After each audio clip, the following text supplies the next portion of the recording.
Pleased to be joined by Malcolm Spence, forward for the Erie Otters. Malcolm, how are you doing today? Good. Happy to be on and excited. All right. So obviously it's been a crazy kind of past 10 days for you. So the first thing I just want to ask is, how have those days been? Has it sunk in yet that you scored the golden goal for Team Canada? No, not really. The only thing that's sunk in is that I have a gold medal to my name, and I'm just happy that we came out with the win in the end, and we had a great group. So I'm super excited for what's the future for this whole team. In an interview after that game, you described it as probably the best day of your life. Does that still hold true 10 days later? Yeah, for sure. There will never be another moment like it. So that was unreal. I'm so happy that we came out with the win. Is it crazy to you that, a goal at a U18 tournament was showing up on all these different pages? Like it was kind of international hockey news and I saw it on a lot of different channels. Yeah, I watched the Hlinka for a few past years now, so I kind of knew how big the tournament was. Obviously, it's not as big as the World Juniors yet, but for Canada and for a hockey country, it's like playing for Hockey Canada is huge. And to be at that tournament, I was just really honored to wear that jersey and play for the team. So and then to carry the legacy because you obviously have some pressure playing for Canada. You got to win. It's the expectation. So they don't come to the tournament to be second place or third place or whatever. They go to win. So I was just happy that we came out with the win in the end. Yeah, you talk about how special it is to play for Canada. I wanted to ask you a bit more about that because obviously the U17s, you only played a couple games, but not only was this, another opportunity for you to play for Team Canada, but I believe it's the first time you and Michael Misa have played together in a competitive setting. So what was that Yeah, experience like? yeah, it was definitely surreal.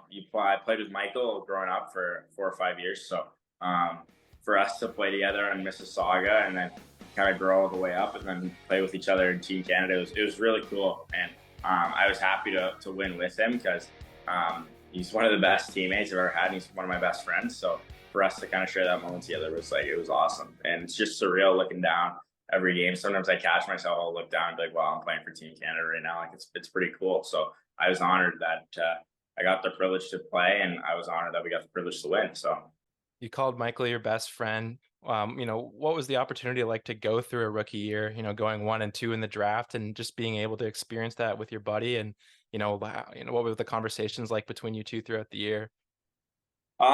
throughout the year, to be honest, I didn't really know because I wasn't really gonna. Obviously, me and Michael are really close, and he had his situation going on with getting exceptional status and stuff, and I'm not too familiar with the process because obviously, unless you're someone that's going through it, you don't really know.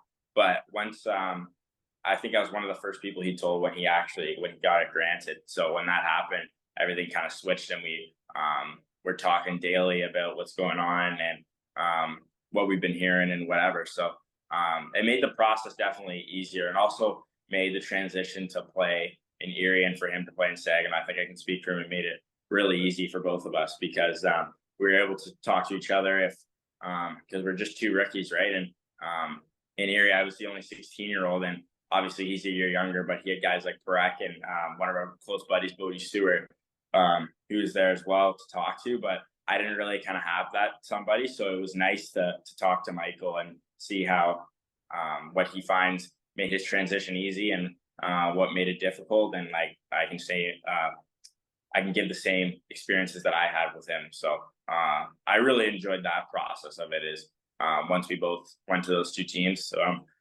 speaking on our experiences so far. Before we started the interview, you were mentioning that you also spoke to Akil Thomas a lot throughout the year. Could you speak to him and the mentorship role he plays in your life? Yeah, Keel's definitely been huge, especially these past few years. We actually were in the same agency, so I got his contact through my agent, and then as I've grown older, obviously we're two black hockey players, so he's definitely been a huge mentor to me on the privilege to be the skin color we are and how to show it off and make sure that it's an inclusive game for everyone. And we're just trying to do it for the next generation. So Akil's gave me a lot of advice over the years, and I'm just super happy that I have someone like him in my life, and he's going on to do great things. He's a young player, and I'm excited to watch what he's going to do going forward. Obviously, you guys have both scored big goals wearing the red and white. Have you kind of talked about, whose goal's better? No, we haven't done that, but I'll toot my hat to him. He scored at the World Juniors. I scored a Hlinka, two huge tournaments, but his is probably it was a nice goal. So I don't know. I don't think that conversation will ever really come up. It's really hard to compare the situations, but I just remember watching his goal a few years ago, and it was unreal. So I'm happy for him that he had that experience, and I can't wait to see what he does next. So Yeah, that was certainly an iconic comeback. But looking forward to next season, I just want to ask a bit about the teammates that'll be lining up alongside you. So obviously, you brought in three first overall picks in Matthew Schaefer, Brett Hammond, and Martin Misiak. So what's the feeling amongst your team heading into the season? I think I can speak for all the guys. I think we're really excited. I know Erie has not had the success that they wanted to have in these past couple seasons, and I know they got robbed from the COVID year because they're probably going to be a playoff team as well. But that's what we want. We want to be in the playoffs. We want to be in it this year. So I think those three players that you just named are going to be huge for us, and I'm excited to see how they gel with the guys and what skill sets they bring to the team and how we can use it to go forward and win some hockey games this year. So, and we're excited. I think I can speak for Stan Butler as well. He's excited for the group that he's taken on and a new challenge in his way. So, yeah, it's overall excitement coming from the guys here. The last thing I just want to ask you is what was it like to get to play your rookie year in Erie? Obviously, an organization that's had some recent success and some great fans. So, what was your first year what was your first year like overall?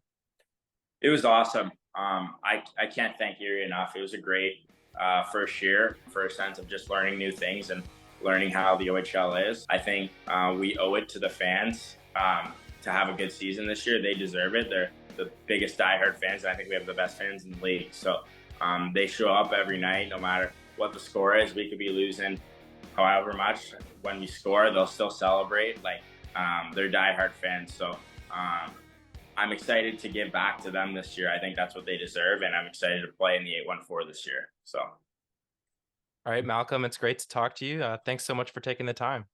yeah, for sure.